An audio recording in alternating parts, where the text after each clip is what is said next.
오늘은 영광과 유혹, 영광과 유혹이라는 제목으로 말씀드리겠습니다. 절대자인 하느님으로부터 오는 성령을 받으면 아들도 영광되어집니다. 이것이 예수가 말한 아버지와 함께 영광되어지는 것입니다. 예수는 하느님이 주시는 성령의 영광만을 기뻐합니다.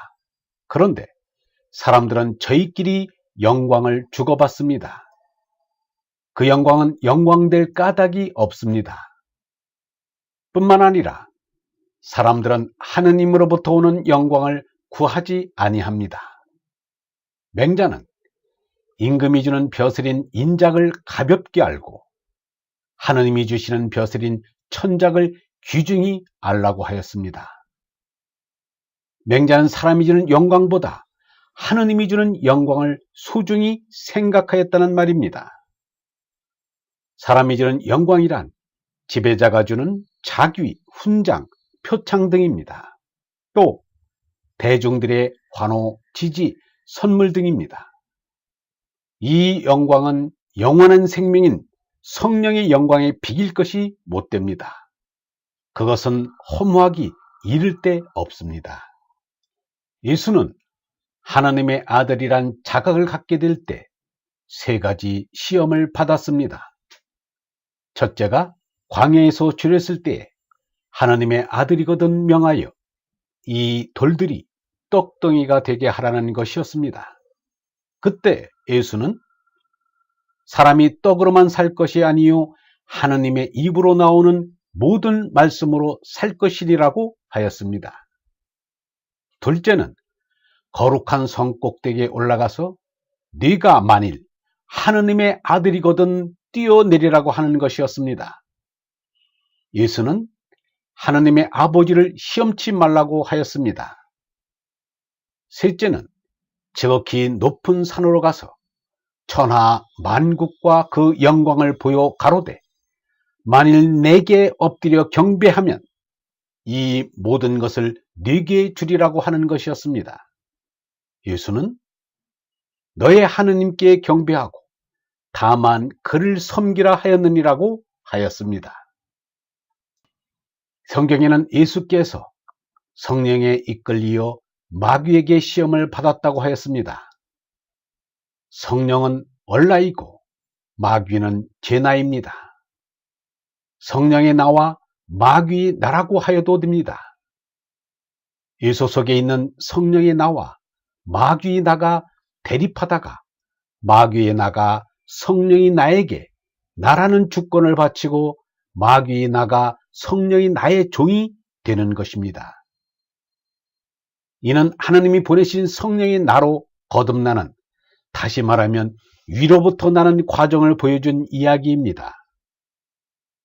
얼라는 하나님이 보내신 성령이고 제나는 짐승인 몸에서 나온 수성입니다.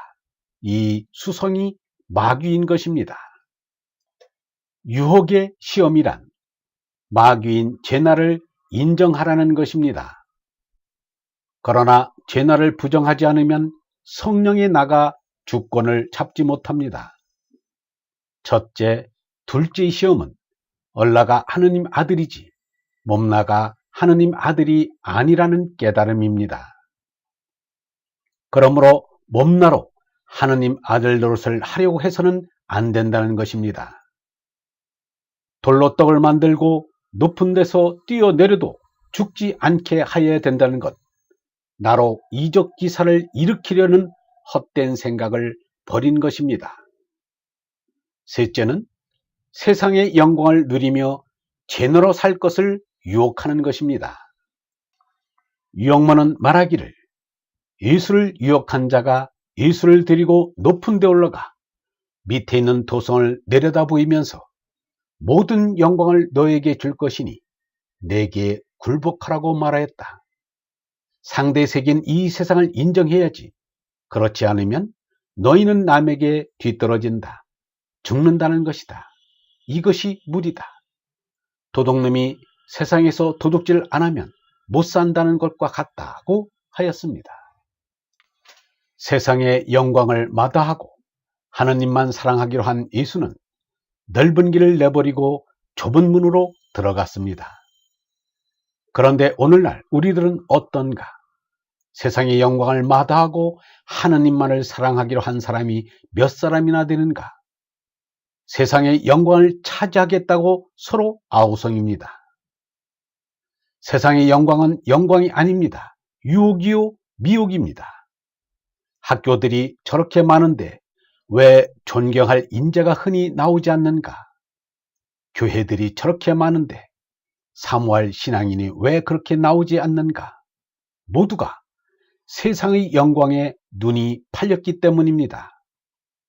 예수와 석가는 세상의 영광을 물리쳤습니다. 그런데 예수 석가의 가르침을 따른다면서 세상의 영광도 차지하겠다는 것입니다. 유영문은 말하였습니다. 상대 세계에서는 만족할 만한 것이 없다.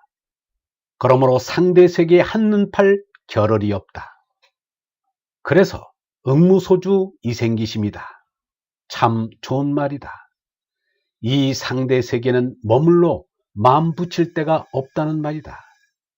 그리하여 이 상대 세계에 머무르지 않는 참나인 얼라에 마음을 내라는 것이다. 이 말 한마디만 잘 알면 해탈할 수 있고 구원받을 지경에 갈 수 있다. 세상의 영광은 영광이 되기는커녕 치욕이 됩니다. 그러나 하느님이 주시는 성령에서 오는 비돌은 이 세상에서 가장 흉측한 것인 십자가 형틀조차도 거룩한 진리의 상징이 되게 합니다. 예수가 머무르던 곳, 석가가 머무르던 곳은 영광스러운 성지가 되었습니다. 영성신학원 다속아카데미의 하늘소리였습니다.